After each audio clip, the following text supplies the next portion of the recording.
The radar screen flickered in the darkness. Lieutenant Commander Stephen Johnson leaned closer, his eyes narrowing at what shouldn't exist. It was nearly midnight on August 28, 1945. 13 days had passed since Emperor Hirohito's surrender broadcast. The war was finished. Sailors aboard the USS Sigundu were already fantasizing about stateside bars and hometown parades. The Pacific stretched calm and empty beneath a moonless sky. Then the operator's voice cut through the hum of electronics. Contact, bearing 045 degrees. Range 12,000 yards. Johnson felt his chest tighten. The return signal made no sense whatsoever. Too massive for a submarine. Those never showed up this large on radar. Yet too isolated for a destroyer, which would travel with escorts, moving in formation patterns. This was a lone vessel cutting through the water. Johnson had hunted Japanese subs throughout the entire conflict. He understood their signatures intimately, their capabilities, their design limitations, their operational patterns. The Imperial Navy's largest submarines displaced roughly 2,500 tons. This radar contact suggested something twice that displacement, something that, by all logic and naval intelligence, couldn't possibly exist. Battle stations, Johnson ordered quietly. The Sigundu represented America's finest submarine technology, a Belau-class boat stretching 311 feet, displacing 2,400 tons when submerged. She packed the most advanced equipment the U.S. Navy could install. Yet as they closed on the mysterious contact, Johnson realized they were approaching something that dwarfed his own command. What materialized from the blackness wasn't a destroyer. It was a submarine, but unlike any submarine the United States had ever constructed or even imagined. The encounter that followed would remain buried in classified files for decades. This vessel carried technology that would astound American naval engineers. It represented a weapon system so revolutionary that the U.S. would ultimately sink it in deep water rather than risk another nation discovering its secrets.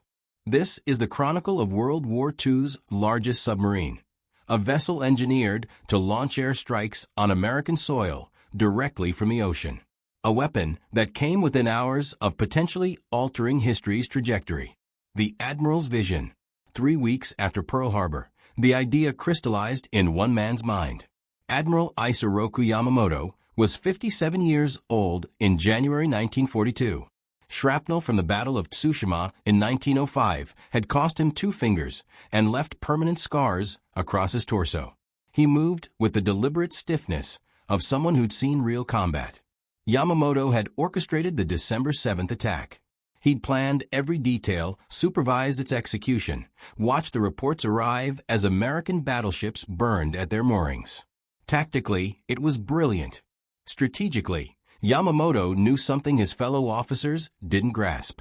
He'd studied at Harvard from 1919 to 1921. He'd served twice as a naval attaché in Washington, learning poker and English.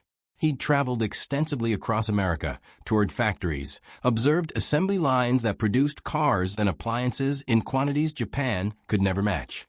He understood American industrial capacity better than nearly anyone in the Imperial Navy. And he understood that Japan had awakened something terrible. In those weeks following Pearl Harbor, while Japanese forces swept through Southeast Asia and the Pacific, Yamamoto calculated the mathematics of attrition. America had lost battleships, true, but American shipyards were already laying keels for replacements. By 1943, America would produce aircraft carriers faster than Japan could destroy them. By 1944, the power balance would shift irreversibly. By 1945, Japan faced annihilation. Yamamoto needed a weapon capable of striking America before the industrial tide became overwhelming. Not aircraft carriers. Japan couldn't replace those as quickly as America built them. Not battleships, too resource-intensive. Something unexpected. Something America couldn't anticipate or counter. Submarines. But not conventional submarines. Yamamoto envisioned underwater aircraft carriers, vessels large enough to cross any ocean, submarines that could surface off New York or San Francisco, launch bombers, and vanish beneath the waves before defenders could respond. On January 13, 1942, Yamamoto submitted his proposal to Fleet Headquarters. He requested 18 massive submarines, each capable of carrying multiple attack aircraft. Each submarine would have range enough to circle the globe 1.5 times without refueling. Each would carry sufficient fuel, food, and ammunition to remain at sea for 4 months. The proposal was beyond ambitious. America's largest fleet, submarines, displaced 2,400 tons. Yamamoto wanted submarines exceeding 6,000 tons. The technology didn't exist. The engineering challenges seemed insurmountable. But Japan was desperate, and desperate nations attempt the impossible. Captain Kamito Kurashima received an assignment that would test the limits of naval architecture. Known throughout the fleet as brilliant but eccentric, his analytical methods and tactical insights had earned Admiral Yamamoto's complete trust. His task: determine if Yamamoto's vision could actually be built. His analysis was exhaustive and brutally honest. By March 17, 1942, preliminary design plans were finalized. The submarines would stretch 400 feet, nearly 100 feet longer than any American submarine. They'd measure 39 feet wide, almost double the width of conventional vessels. Draft would be 23 feet from waterline to keel bottom. Surface displacement, 5,900 tons. Submerged, 6,500 tons. More than double the displacement of American fleet submarines. The design demanded revolutionary engineering solutions. A conventional submarine hull couldn't support the weight of an aircraft hangar on its deck. Engineers developed a double-hull design with 2 parallel pressure cylinders joined in a figure-8 cross-section, providing the structural strength necessary to carry the massive superstructure. This innovation would influence submarine design for generations. The hangar would be the design's heart, 115 feet long, 11 feet in diameter, constructed from steel thick enough to withstand crushing pressure at 330 feet below the surface. It's sealed with a 2-inch thick rubber gasket capable of opening hydraulically from inside when the submarine surfaced. Inside that cylinder, 3 attack aircraft would wait, wings folded, tails collapsed, ready to be unleashed against unsuspecting targets. For diesel engines generating combined 9,000 horsepower would propel the submarine at nearly 19 knots on the surface. 2 electric motors, providing 4,200 horsepower, would push the vessel at 6.5 knots submerged. Fuel tanks would hold enough diesel for 37,500 nautical miles, 1.5 times around Earth without refueling. The mountain haze. The aircraft themselves required completely new design. Aichi Aircraft Company received the contract in May 1942. The specifications seemed impossible. The aircraft had to fit inside an 11-foot diameter cylinder. It needed power enough to carry heavy ordnance, speed sufficient to survive against enemy fighters, capability for water landings so the submarine could recover it. Aichi engineers spent months developing solutions. Their final design, designated M6A1 Siren, meaning mountain haze, was a masterpiece of compact engineering. A 2-seat low-wing monoplane powered by a 1,400 horsepower Otsuda engine, itself a license-built copy of the German Daimler-Benz DB601. The engine drove a 3-blade propeller and could push the aircraft to 295 miles per hour, comparable to many land-based fighters. The Siren could carry an 1,800-pound bomb under the fuselage or a Type 91 aerial torpedo. A single 13mm machine gun on a flexible rear-facing mount provided defensive armament. Range, 740 miles, enough to strike targets far inland and return to the submarine. But the true innovation was the folding mechanism. The Siren's wings rotated 90 degrees and folded hydraulically against the fuselage, reducing wingspan from 40 feet to just under 12. Horizontal stabilizers collapsed downward. The vertical stabilizer's top portion folded as well. Detachable twin floats were stored in separate compartments beside the hangar. Assembly points were coated with fluorescent paint to allow crews to work in darkness. for trained men could roll a siren from the hangar on a collapsible carriage, attach floats, unfold wings and tail, and prepare the aircraft for launch in approximately 7 minutes. The engine presented a particular challenge. Aircraft engines normally require warm-up time before flight, but a surface submarine was vulnerable. Every minute on the surface increased detection risk. Engineers developed a system to preheat engine oil to 140 degrees Fahrenheit in a separate chamber inside the submarine. Just before launch, hot oil and hot water were pumped through the engine while the aircraft remained in the hangar. The siren would be catapulted from a cold start with its engine already at operating temperature. It was dangerous, but it allowed all 3 aircraft to launch within 45 minutes of surfacing. Only 28 sirens were ever built, including 8 prototypes. A land-based trainer version called Nansen Southern Mountain was developed to help pilots learn the aircraft without risking the precious floatplanes. Material and labor shortages meant even these small numbers were difficult to achieve. Construction begins. Construction began on January 18, 1943, at the Kourou Naval Arsenal. The I-400 was laid down as submarine number 5231. Workers labored around the clock in the massive shipyard, welding torches, casting flickering shadows on the growing hull. The vessel was so enormous that special cranes had to be constructed to lift sections into place. Allied bombing raids grew more frequent as months passed.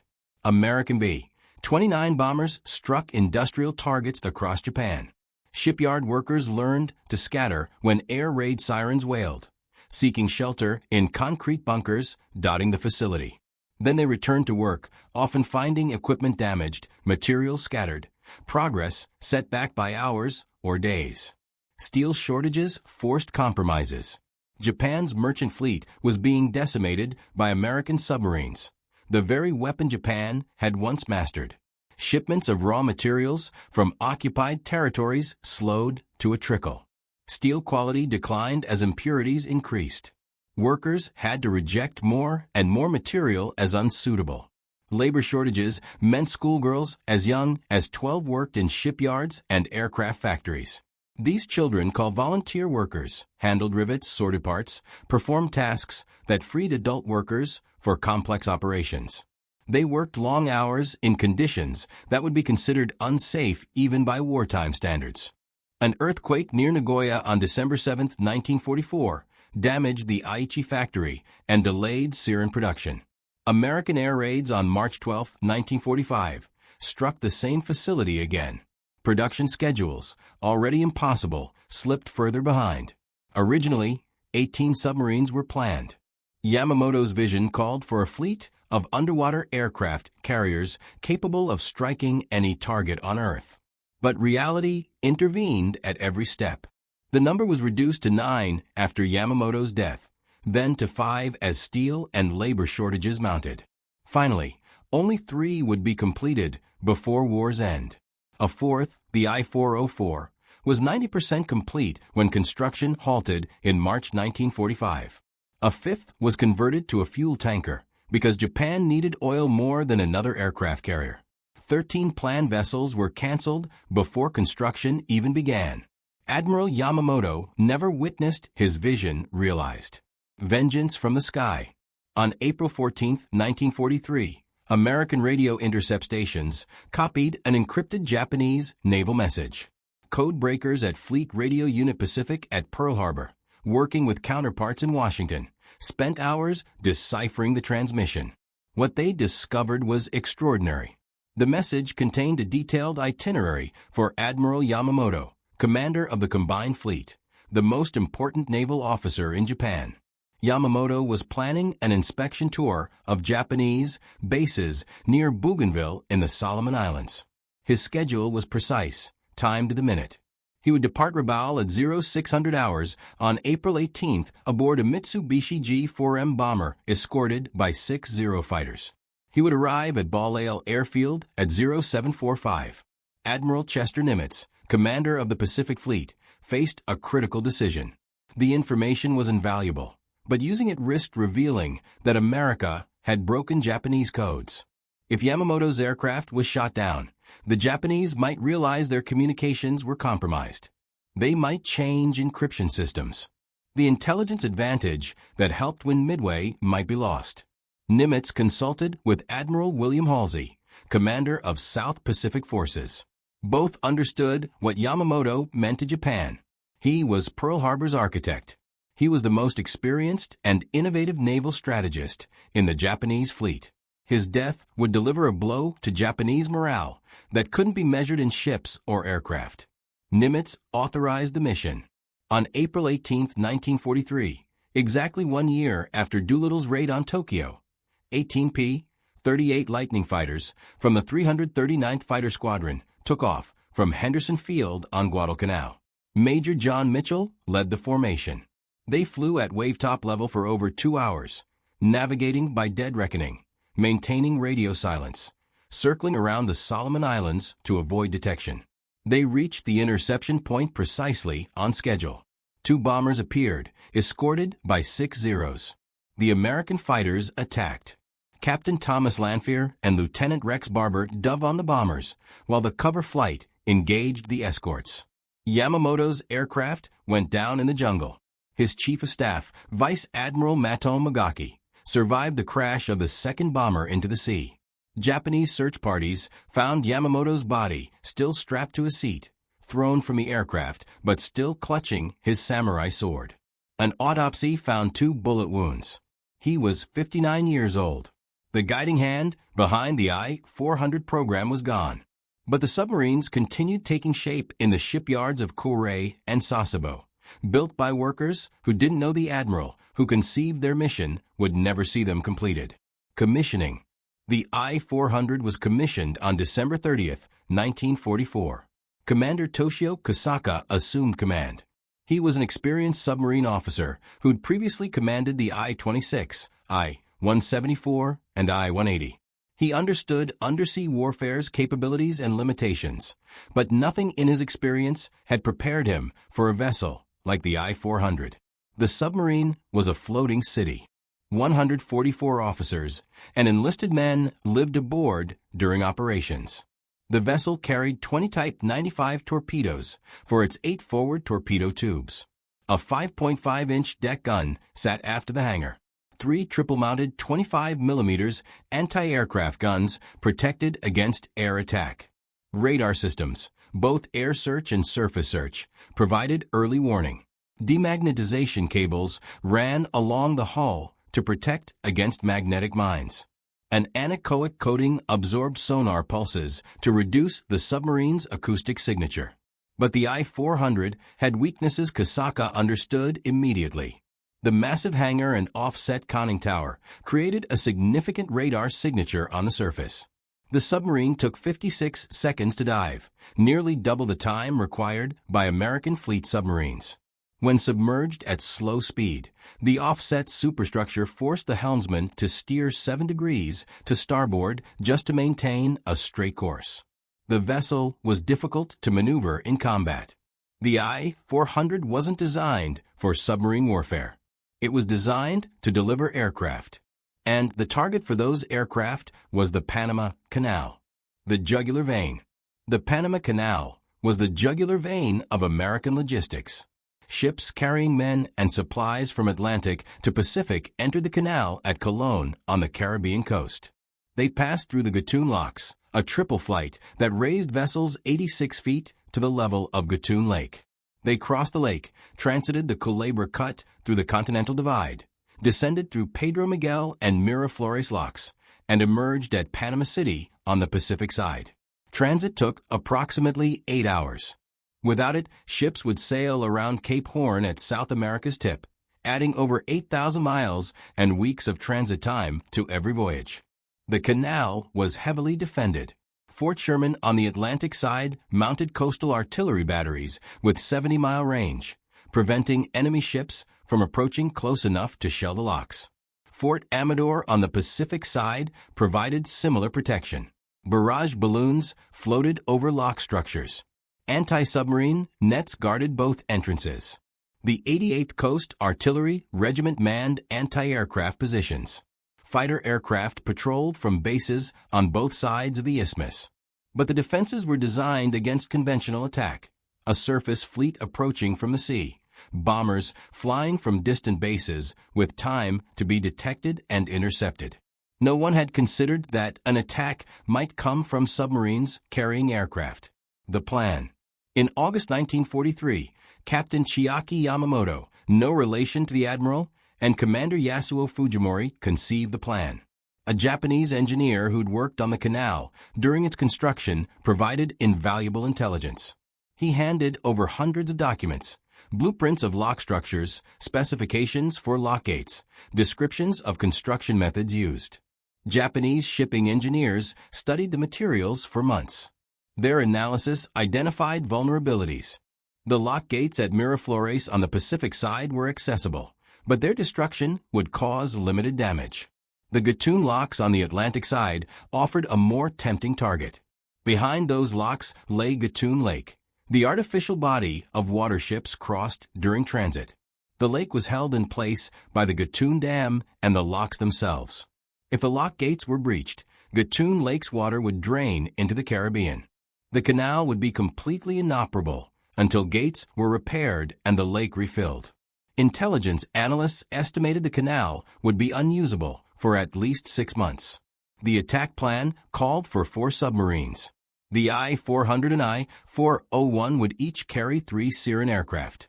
2 smaller vessels, I-13 and I-14, were modified to carry 2 Sirens each. 10 aircraft total. They would sail eastward across the Pacific to a point 100 miles off Ecuador's coast.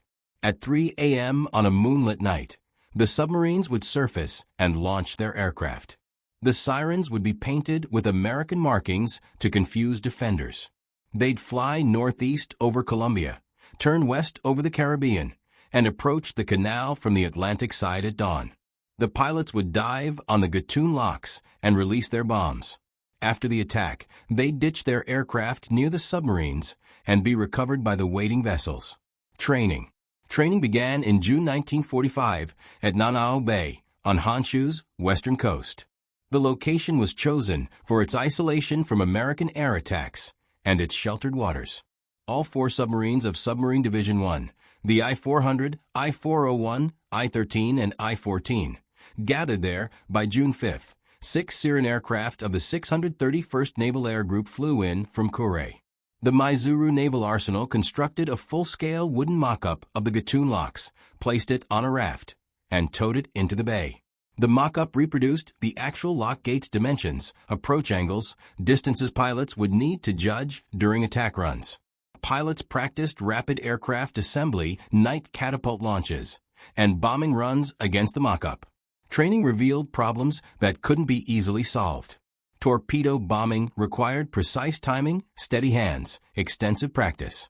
Only one pilot, Lieutenant Toshio Takahashi, truly mastered the technique. The others could deliver bombs accurately, but struggled with more complex torpedo attacks. Eventually, the plan was modified to rely primarily on bombs rather than torpedoes.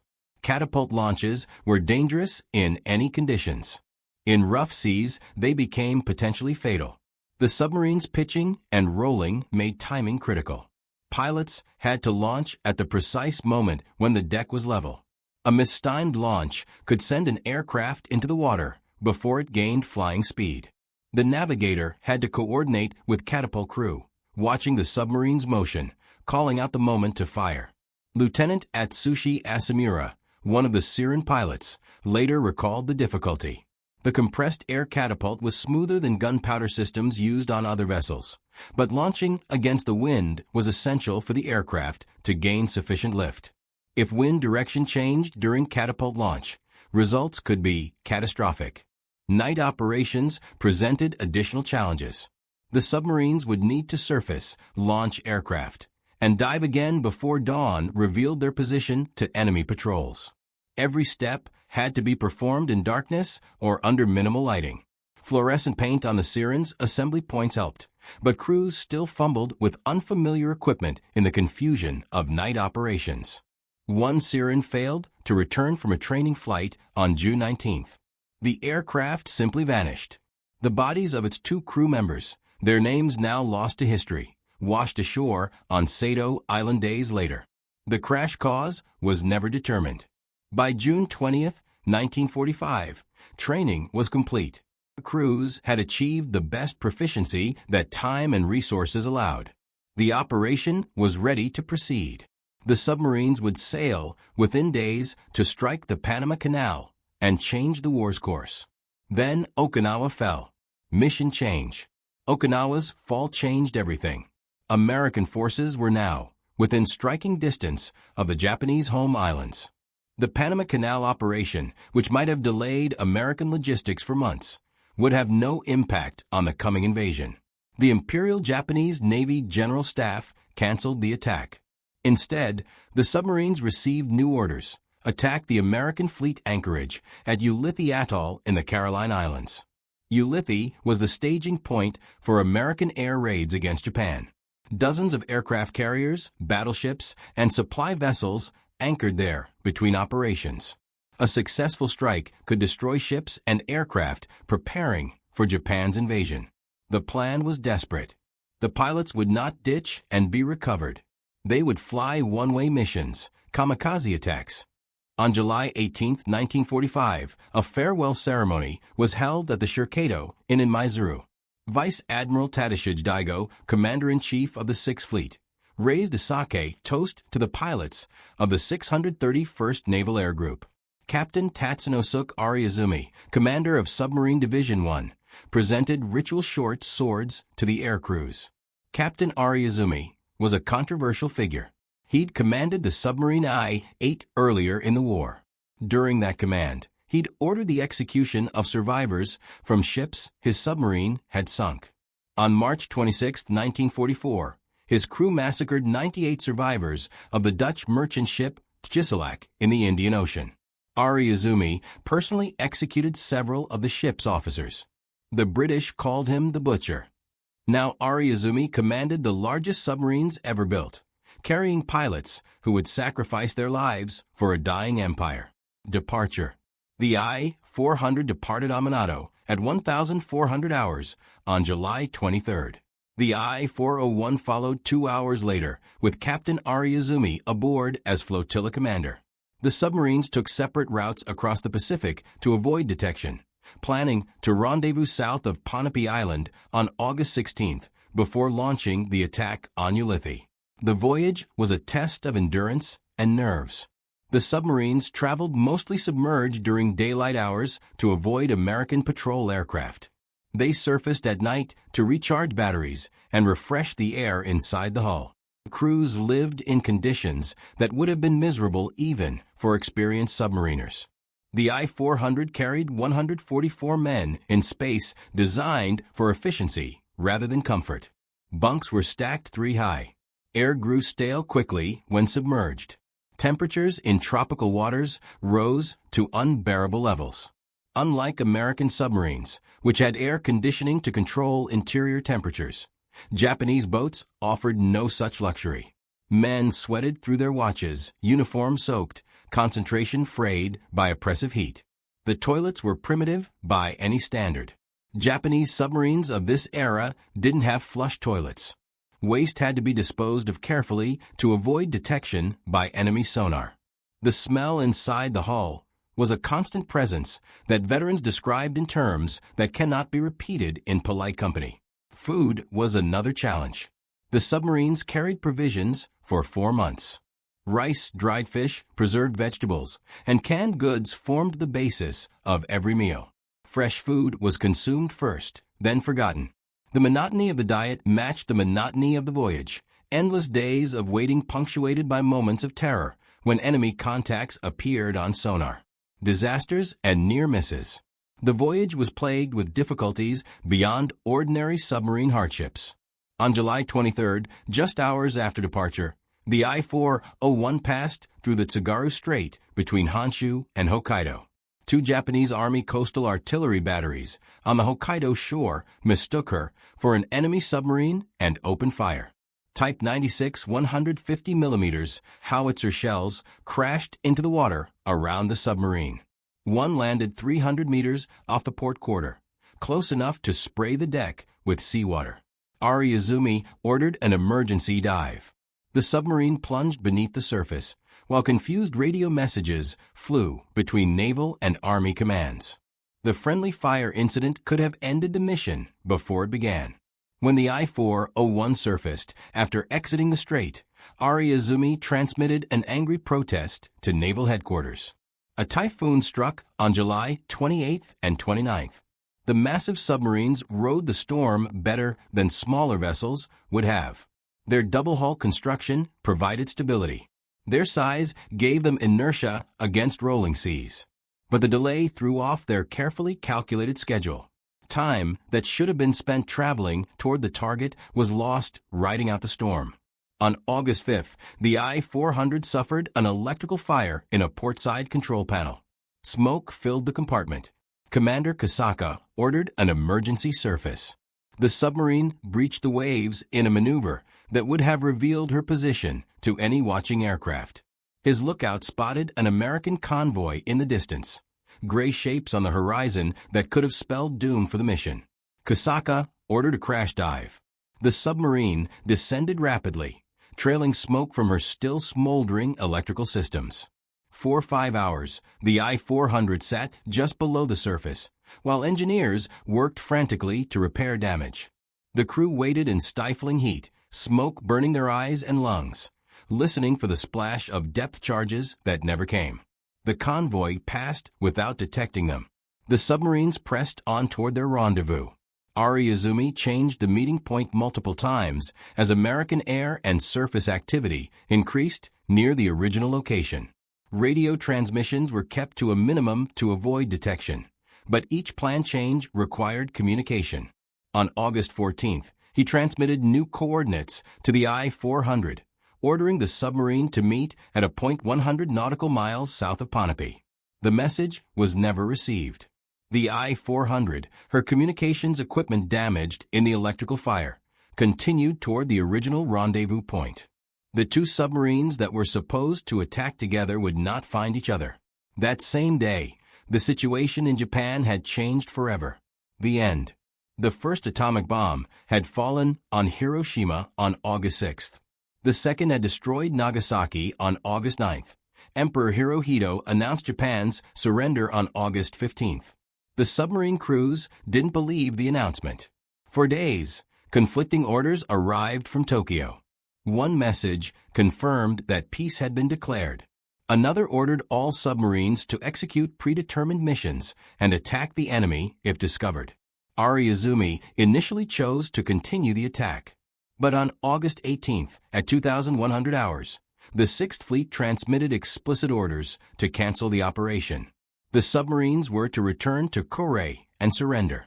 The pilots of the 631st Naval Air Group would not fly their final mission, but they would not allow their aircraft to fall into enemy hands. On August 22nd, the crews of the I-400 and I-401 assembled their Siren aircraft on deck. The planes were still painted with American markings from the planned deception operation. One by one, the bombers were rolled onto the catapult and launched unmanned into the sea. Wings unfolded, propellers spinning, empty cockpits. The aircraft climbed briefly, stalled, and plunged into the Pacific. Torpedoes were fired without arming. Bombs were dumped overboard. Codes, logs, and charts were destroyed. Everything that could reveal the submarine's capabilities was eliminated. The I-400 hoisted the black flag of surrender. On August 27th, American destroyers Blue and Mansfield intercepted the I-400 500 miles northeast of Tokyo at noon. Sailors on the destroyers stared in disbelief at the vessel before them. The submarine was nearly as long as the Blue and just as wide. The massive hangar dominated the deck. A catapult stretched along the forward section. A crane protruded from the structure. Nothing in their experience had prepared them for what they were seeing. The Americans had believed they knew everything about Japanese submarine technology. They'd captured vessels, studied wreckage, interrogated prisoners. But they'd never heard of anything like the I-400. The existence of the submarine aircraft carrier program had remained a closely guarded secret throughout the war. Boarding. A prize crew from the destroyer escort Weaver, led by Commander Stephen Hamblin Cassidy, boarded the I-400 on August 28. Cassidy was a veteran submarine officer who'd commanded the Sea Raven and the Tigrone. He'd spent years studying submarine design and capabilities. Even he was astonished by what he found. The massive hangar could have held a small aircraft factory. The catapult system was more sophisticated than anything the Americans had developed. The crane for recovering aircraft demonstrated engineering solutions American designers had never attempted. The anechoic coating on the hull, designed to absorb sonar pulses, represented technology that America was only beginning to explore. The snorkel system, allowing the submarine to run diesel engines while submerged, was more advanced than German designs that American engineers had studied after the Third Reich's fall. The I-400's crew had destroyed what they could, but the vessel itself remained intact, and it represented a technological prize of incalculable value. 2 days later, Lieutenant Commander Johnson and the Sagandu encountered the I-401 under similar circumstances. Johnson's first conversation with Lieutenant Munio Bando, the Japanese navigation officer who negotiated the surrender, was conducted in what Johnson later described as baby talk plus violent gestures. Bando claimed the submarine carried 200 men. Johnson assumed this was a translation error. It was not. Final act. Captain Ariazumi did not surrender. As the I-401 sailed toward Tokyo Bay under American control, Ariazumi retreated to his cabin. On August 30th, in the Philippine sea off Izuoshima, he placed a pistol in his mouth and pulled the trigger. His crew wrapped his body in a Japanese flag and disposed of it through a hatch without the Americans noticing. Ariazumi knew his war crimes would be prosecuted. He chose death over judgment. The American flag was raised over the I-401 at 0500 hours on August 31st, 1945. Lieutenant Commander Nabukio Nambu presented 2 samurai swords to Lieutenant Commander Johnson as symbols of surrender. The largest submarines ever built had fallen into American hands without firing a shot in anger. Analysis. On September 2nd, as the formal surrender ceremony took place aboard the battleship Missouri in Tokyo Bay, Vice Admiral Charles Lockwood, commander of Submarine Force Pacific Fleet, ordered his personal flag hoisted aboard both the I-400 and I-401. It was a symbolic gesture. The American submarine force had captured the most advanced undersea vessels in the world. The Americans studied the submarines intensively. Engineers examined every system, photographed every component, documented every innovation. The aircraft hangars' construction methods were analyzed in detail. The catapult system was tested and measured. The snorkel, which allowed diesel engines to operate while the submarine remained just below the surface, was studied as a potential addition to American designs. The anechoic coating was scraped and analyzed in laboratories. The double-hull design attracted particular attention. No American or German submarine used this configuration. The figure-8 cross-section provided structural strength that conventional single-hull designs couldn't match.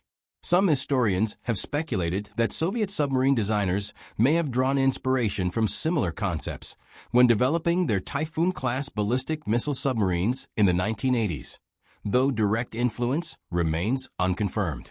The concept of submarine-launched aircraft, while impractical for conventional bombers, would evolve into submarine-launched missiles that became the backbone of nuclear deterrence during the Cold War. But the Americans also faced a problem that grew more urgent with each passing month: the Soviet problem. The Soviet Union demanded access to the captured submarines. Under terms of the Potsdam Agreement that ended the war, Japan's military equipment was to be divided among the Allied powers. Soviet engineers wanted to examine the same technology American engineers were studying. Soviet naval intelligence had heard rumors of the massive submarines and wanted to see them firsthand. American commanders recognized the threat immediately. The Soviet Union was no longer an ally, but an emerging adversary. The Cold War was beginning. Soviet submarine technology lagged behind American and German designs. Access to the I-400 class could accelerate Soviet development by years. The decision was made at the highest levels of the Navy Department. The submarines were too valuable to share. They would be studied thoroughly, and then they would be destroyed. In late 1945, the I-400, I-401, and I-14 were prepared for the voyage to Pearl Harbor. American prize crews of 4 officers and 40 enlisted men were assigned to each vessel.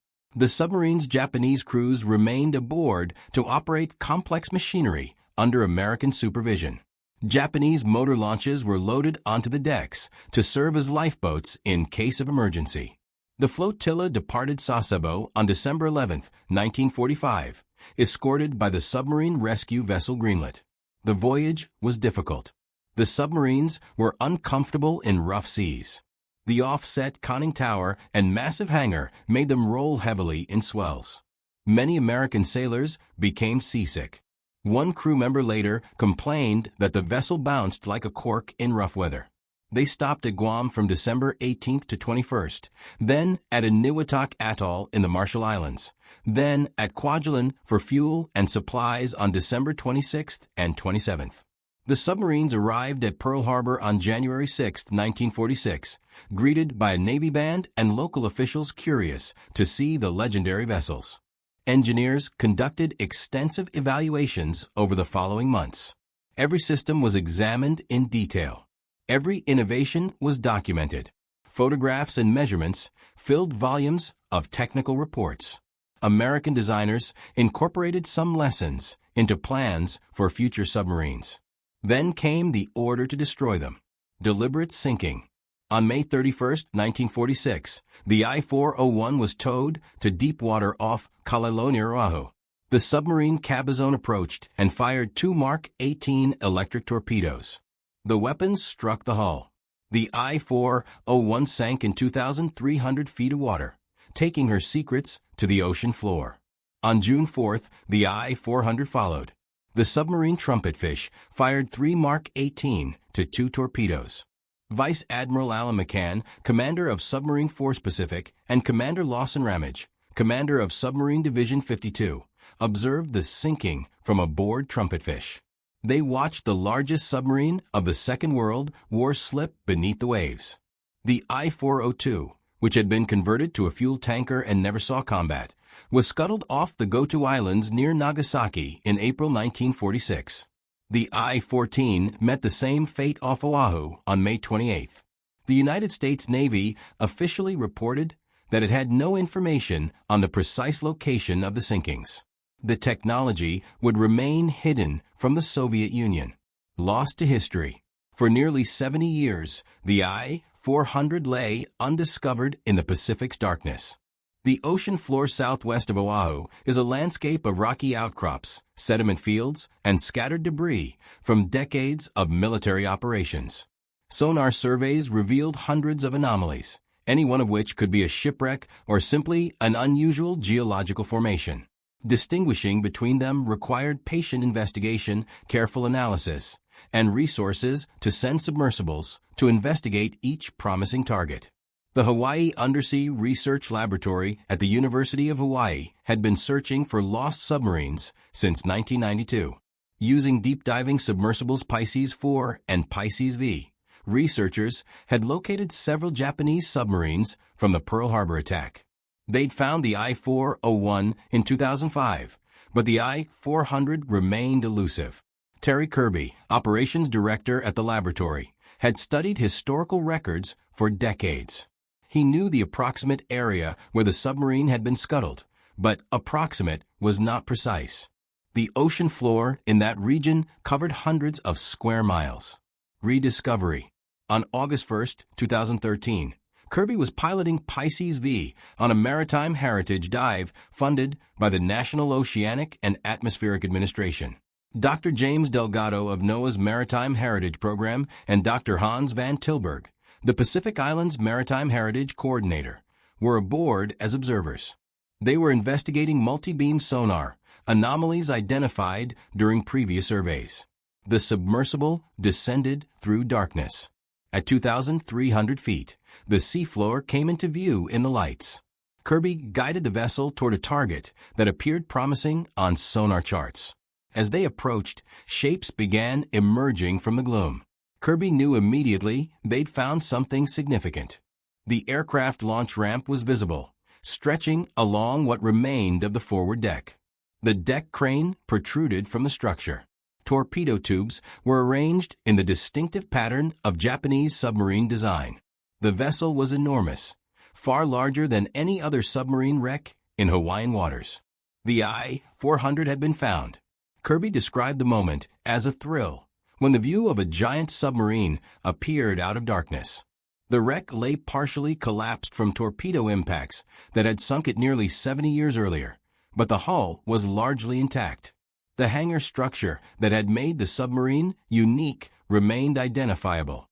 Delgado called the discovery technologically significant. The design features associated with its large watertight hangar represent an important step in the evolution of submarine design. Following the Second World War, submarine experimentation and design changes would continue in this direction, eventually leading to ballistic missile launching capabilities. The discovery was announced in December 2013 after careful coordination with the United States State Department and officials from the Japanese government. The wreck site was protected under federal law as a significant maritime heritage resource. Van Tilburg called it a reminder of critical events and sacrifices. Our ability to interpret these unique weapons of the past and jointly understand our shared history is a mark of our progress from animosity to reconciliation. The Bell. In March 2016, Pisces V returned to the wreck site with a specific mission. The submarine's bell had been located in the debris field during earlier surveys.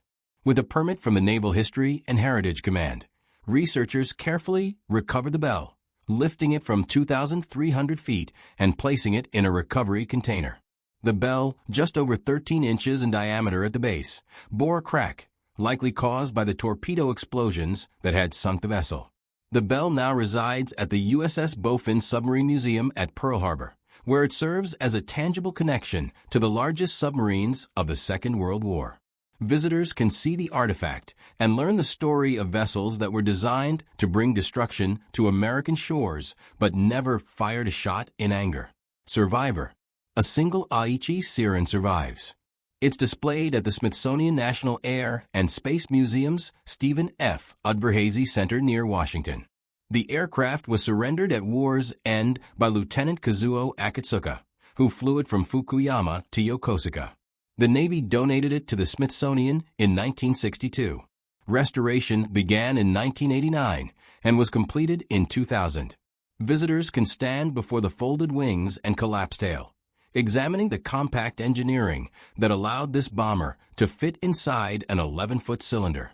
They can see the fluorescent paint on assembly points, still visible after decades. They can imagine the moment when these aircraft would have been rolled from the hangar, assembled in 7 minutes, and catapulted into the sky on missions that would have changed history. But that moment never came. The I-400 class submarines never attacked the Panama Canal. They never struck the American fleet at Ulithi. They never launched a single aircraft against an enemy target. The largest submarines of the Second World War surrendered without accomplishing their mission. But their legacy endures in ways the designers never imagined. Technological innovation. The concept of projecting air power from beneath the sea proved impractical for conventional aircraft. The time required to surface, assemble aircraft, launch them, and dive again left submarines too vulnerable. The aircraft themselves were too limited in range and payload compared to land-based bombers. The complexity of the system made it unreliable in combat conditions. But the underlying concept, launching weapons from submerged platforms, would evolve into something far more deadly. During the Cold War, both the United States and Soviet Union developed submarine-launched ballistic missiles. These weapons could be fired while the submarine remained submerged, eliminating the vulnerability that plagued the I-400's aircraft operations. The missiles had ranges measured in thousands of miles, far exceeding any aircraft. They carried nuclear warheads capable of destroying entire cities. The I-400's hangar design influenced thinking about how to store and launch large weapons from submarines. The watertight cylinder that housed the Submarine aircraft shares conceptual similarities with the vertical launch tubes that hold modern ballistic missiles. Both systems required engineers to solve the problem of maintaining structural integrity while creating large openings in the pressure hull. The double-hull design that gave the I-400 its structural strength appeared in later submarine construction. Soviet Typhoon-class ballistic missile submarines, the largest submarines ever built, used a similar multi-hull configuration. Whether Soviet designers directly borrowed from the I-400 remains unconfirmed. They never had access to the captured vessels. But the engineering principles are remarkably similar. Strategic thinking. The I-400 program represented a fundamental shift in naval strategy. Traditional submarine doctrine emphasized commerce, raiding, and anti-shipping operations. Submarines attacked merchant vessels, disrupted supply lines, and occasionally engaged enemy warships. Yamamoto envisioned something different, submarines as platforms for strategic strike operations. The ability to appear anywhere on Earth's oceans, launch an attack, and disappear represented a new dimension of naval warfare. This concept became central to Cold War strategy. Nuclear-armed submarines could patrol undetected for months, maintaining the credible threat of retaliation that prevented nuclear war. The assured second strike capability, the guarantee that even a devastating first strike couldn't eliminate the ability to respond, depended on submarines that could hide anywhere in the world's oceans. The I-400 never fired a shot, but it pioneered the concept of the submarine as a strategic weapons platform rather than merely a tactical asset. What might have been? Historians have long debated what would have happened if the I-400 class had been completed earlier and deployed more effectively. If the Panama Canal attack had proceeded as planned in mid-1945, would it have succeeded? The submarines likely would have reached their launch position undetected. American anti-submarine patrols in that region were light. The Submarine aircraft, painted with American markings and approaching from an unexpected direction, might well have reached the Gatun locks. But would the attack have caused significant damage? The locks were heavily built concrete structures. 10 aircraft carrying bombs and torpedoes would have inflicted damage, certainly, but whether they could have completely destroyed the locks remains questionable. Even if they succeeded, American engineering resources would have rushed to repair the damage. 6 months of canal closure, while significant, wouldn't have altered the war's outcome by mid-1945. If the submarines had been completed in 1943, when Yamamoto originally envisioned their deployment, the strategic situation would have been different. America's industrial mobilization was still ramping up. Extended disruption of canal operations could have delayed operations in the Pacific by months, potentially saving Japanese-held territories from liberation and prolonging the war. But even this scenario assumes Japan could have built and deployed the submarines despite material shortages, labor constraints, and increasing American air attacks on Japanese industry. The harsh reality is that Japan lacked the industrial capacity to build enough of these vessels to make a strategic difference. The I-400 program diverted resources from other naval construction. Every ton of steel used in these massive submarines was steel that couldn't be used for destroyers, escort vessels, or cargo ships that Japan desperately needed. Every hour of shipyard labor spent on the I-400 was an hour not spent repairing damaged vessels or building new ones. Human cost. Behind the engineering achievements and strategic concepts were thousands of people whose lives were touched by the I-400 program. The workers who built these submarines, many of them schoolgirls as young as 12, labored in dangerous conditions while American bombers struck nearby. Some died in air raids. Others suffered injuries from industrial accidents. All of them worked with the knowledge that their country was losing the war, that their efforts might be in vain. The pilots of the 631st Naval Air Group trained for missions they would never fly. They mastered dangerous techniques, night catapult launches, torpedo attacks, bombing runs against moving targets. They prepared to sacrifice their lives in kamikaze attacks that were canceled at the last moment. They went home to families who never learned how close their sons and husbands came to dying in one-way missions. Commander Kasaka survived the war and lived to see his command become a museum piece. studied by the victors who captured it. Lieutenant Commander Nambu, who surrendered the I-401 to the Americans, carried the memory of Captain Ariazumi's suicide for the rest of his life. The American sailors who boarded these vessels experienced their own complex emotions. They'd fought a brutal war against Japan, lost friends and comrades, witnessed atrocities. Now they stood aboard a Japanese submarine, working alongside former enemies to sail the vessel to Pearl Harbor. The transition from combat to cooperation happened in days, leaving little time to process the change. Reconciliation.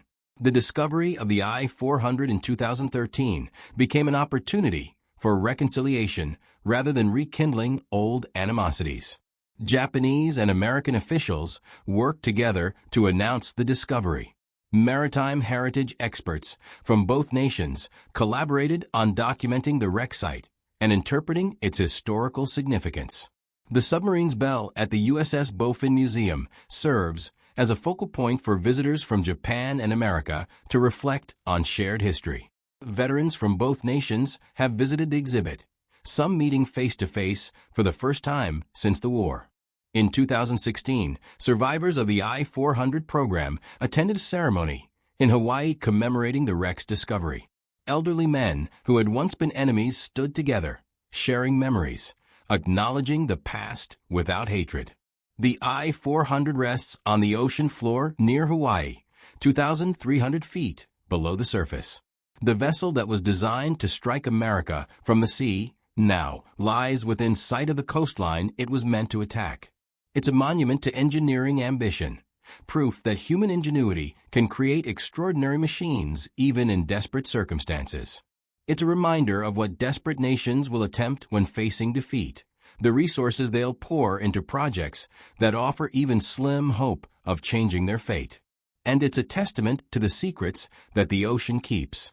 Lessons learned. The I-400 story offers insights that remain relevant decades later. First, technological superiority alone doesn't guarantee victory.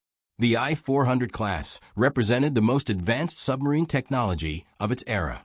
No other nation had built anything comparable.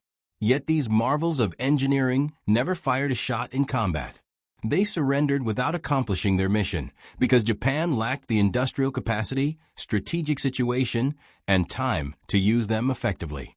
Second, weapon systems must match strategic reality. The I-400 was designed to solve a problem, how to strike American territory from across the Pacific, that existed in early 1942. By the time the submarines were ready in 1945, the strategic situation had changed completely. American forces were on Japan's doorstep. Attacking the Panama Canal would have had negligible impact on the war's outcome. Third, innovation requires resources and time. Yamamoto's vision was bold, but bringing it to reality required steel, skilled labor, industrial capacity, and months of construction time that Japan couldn't afford while fighting a losing war. The program diverted resources for more practical needs, destroyers, cargo ships, and aircraft that might have extended Japan's defensive capabilities. Fourth, security and deception have limits. Japan kept the I-400 program remarkably secret throughout the war. American intelligence never detected these submarines until they surrendered. Yet this secrecy didn't translate into strategic advantage.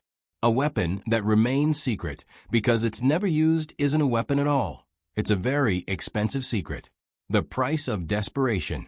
The I-400 program emerged from Japan's desperation in 1942.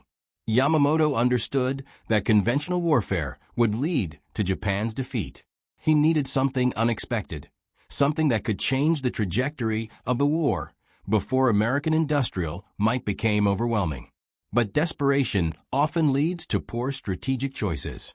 The I-400 program consumed resources that Japan needed elsewhere. It required specialized components, rare materials, and skilled labor that could have been used for simpler, more practical weapon systems. Every engineer designing the I-400's complex folding aircraft mechanisms was an engineer not working on improving fighter planes that Japan desperately needed. Every ton of steel in the I-400's double hull was steel not used in cargo ships that could have kept supply lines open. Every hour of shipyard time building these underwater giants was time not spent repairing damaged vessels or building submarines that could have disrupted American supply lines more effectively. The program was a gamble, and like most desperate gambles, it failed.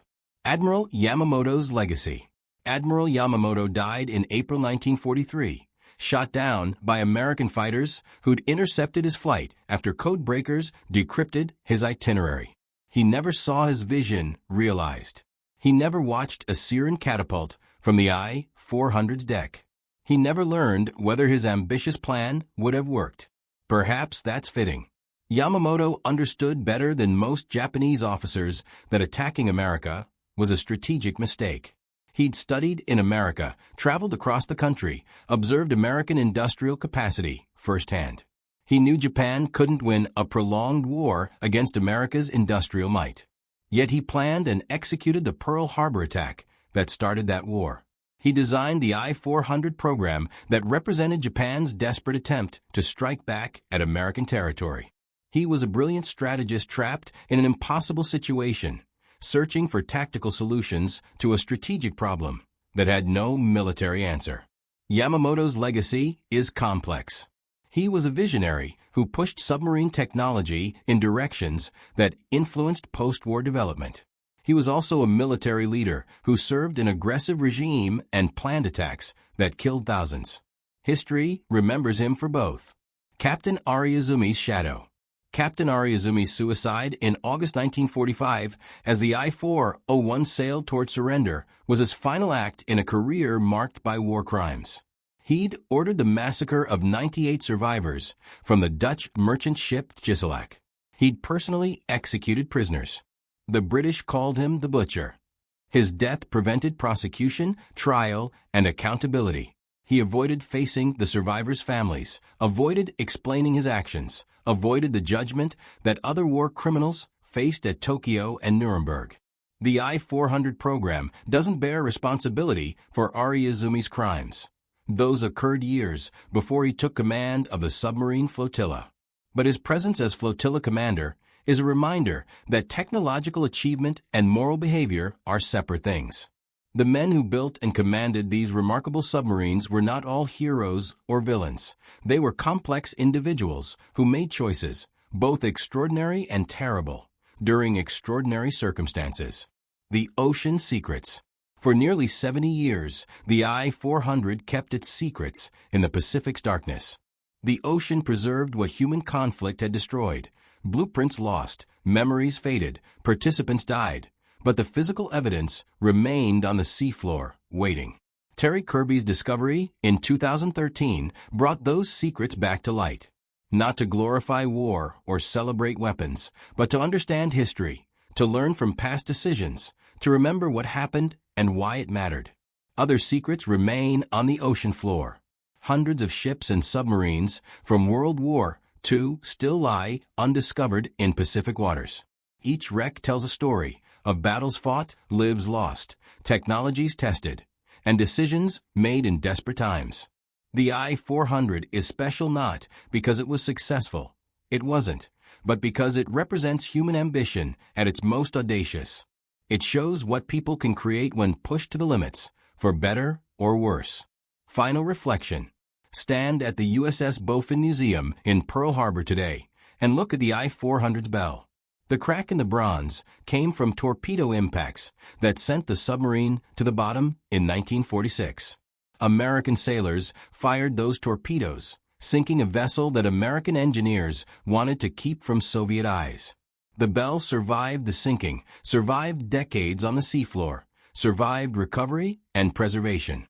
Now it sits in a museum where visitors from around the world can see it, touch the glass case that protects it, and reflect on the story it represents. That story isn't about victory or defeat. It's about human beings making extraordinary efforts in desperate times. It's about the innovations that emerge from conflict and the terrible costs that innovation sometimes demands. It's about secrets kept and secrets revealed, about the distance from enemy to ally, and about the ocean that holds all these stories in its depths. The I-400 never changed history. It never struck the Panama Canal. It never launched aircraft against American forces. It surrendered without firing a shot.